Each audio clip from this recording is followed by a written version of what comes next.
So my buddy bought a candle from another well-known candle brand recently. And while I won't say the name of who it is, let's just say that once a year they run an amazing candle sale, one-day event only, where prices are so low that even I go buy them.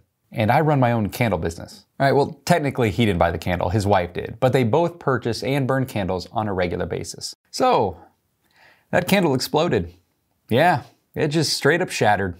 I was actually with him the next day. He was telling me all about it and kind of told me the whole situation, and that they actually heard a strange sound, went and saw what happened, and quickly put out the candle. And then they did some work for me and did some digging. They took a couple pictures, sent it my way, and I said, "Great, I'm going to use this. Thank you, appreciate it." Now I want to be clear. The point of this video is not to talk bad or ill about another candle business or brand. In fact, I'm very much against negative propaganda in general. Not only does it do no good whatsoever for you, it actually makes you look insecure about your own products. It provides you no benefit, and honestly, people just see right through it. So the purpose of this video is more to tell you about the takeaways from something like this happening. We're gonna talk about why this particular candle shattered and why others do as well, and what we as candle makers can do to minimize the risk. Because there is one thing that every candle maker and every candle business needs to accept right now. This can happen to you. And it doesn't even necessarily mean that you did anything wrong.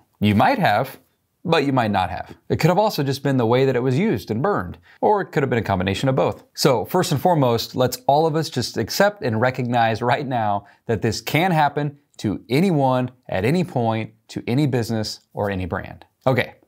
We're good with that, right? We're all on the same page. Okay, now let's talk about how awful this candle was. I'm kidding.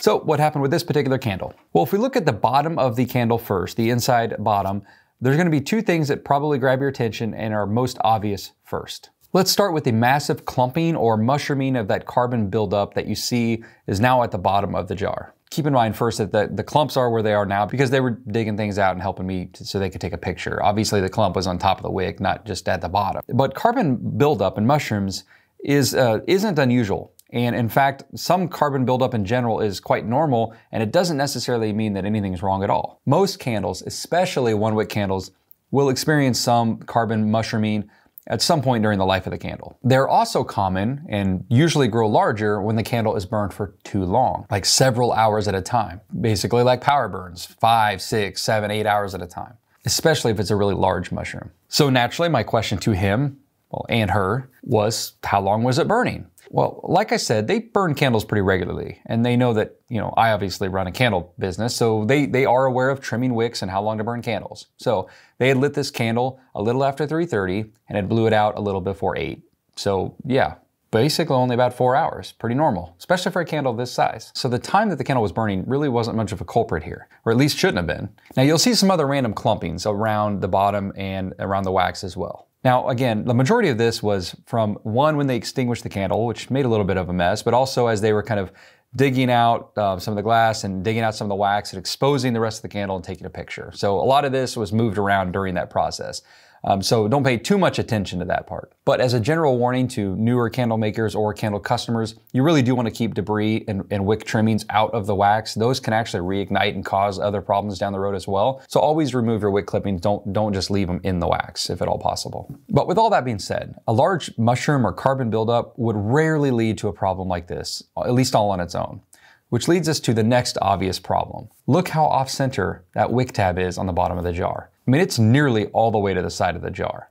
That's where the wick was placed. It didn't move. It's still attached right there. This isn't from them digging around. That is where it was attached. Probably goes without saying, but a wick being that close to the side of the jar and that far off center is not going to lead to anything good. At the very least, the candle is not going to burn evenly at all, and it's going to burn down one side of the jar only, which in fact is what happened, and that's what they told me happened. But it's also going to make that side of the jar extremely hot, which is also what they told me happened. But after a long enough time, especially if the flame is like right up against the wall of the glass, it's just a matter of time before it cracks or shatters. Now combine that with what seems to be an oversized wick based off of the size of the mushroom in a short period of time, this candle stood no chance. Now fortunately, I have a perfect solution, especially to you newer candle makers, on how to solve this off-center wick problem. So I'll get to that here in just a minute. But real quick, I want to continue to be able to provide totally free content to all of you, so I want to take a quick minute to thank today's sponsor of this portion of today's video, which is Skillshare, a place to get inspired and to learn new skills. And us candle makers and business owners are never going to stop learning new skills. So why not consider a platform like Skillshare, where you have unlimited access to thousands of classes all at your fingertips? Literally.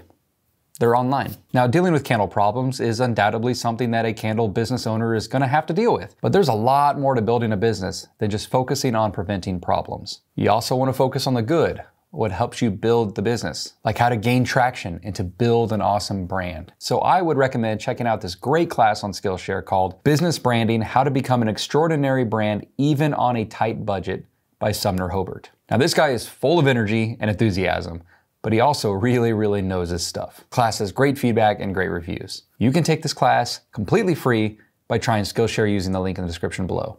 The first 1,000 people to use that link will get a free 1-month trial of Skillshare, including access to thousands of other classes. So check it out. It's a great way to grow yourself and to grow your business. So the truth is, there are a ton of tips and tricks and things to learn when it comes to making candles. But many are subjective.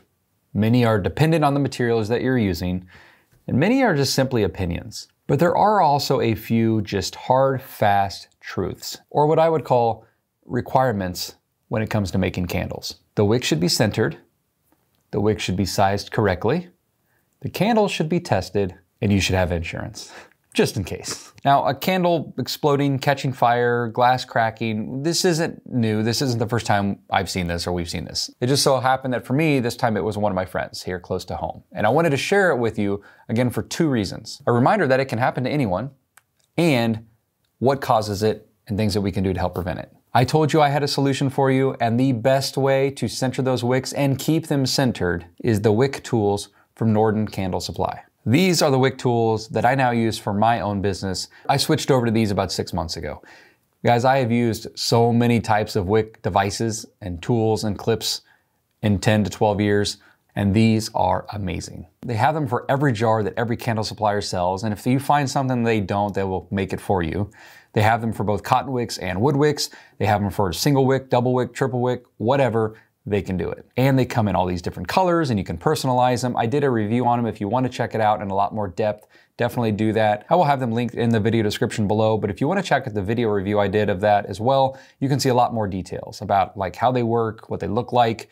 You can see all the colors in action, or at least some of the colors. Great product, highly recommend them. It will not only speed up your workflow, but it also makes it a lot more consistent and accurate. So like I said, I'll have them linked below. But if you are interested in more info on them, check out this next video where you get to see me demonstrate them, show you what they look like, how they work, and my utter excitement through the entire video. But with that being said, remember to center your wicks, trim your wicks, and test your candles. A big thank you to Norden Candle Supply for amazing products, and a big thank you to Skillshare for sponsoring a portion of today's video. And don't forget, the first 1,000 people to click the link in the description below will get a free 1-month trial of Skillshare and all those unlimited and fantastic classes. Thanks for stopping by, and I'll see you all next time.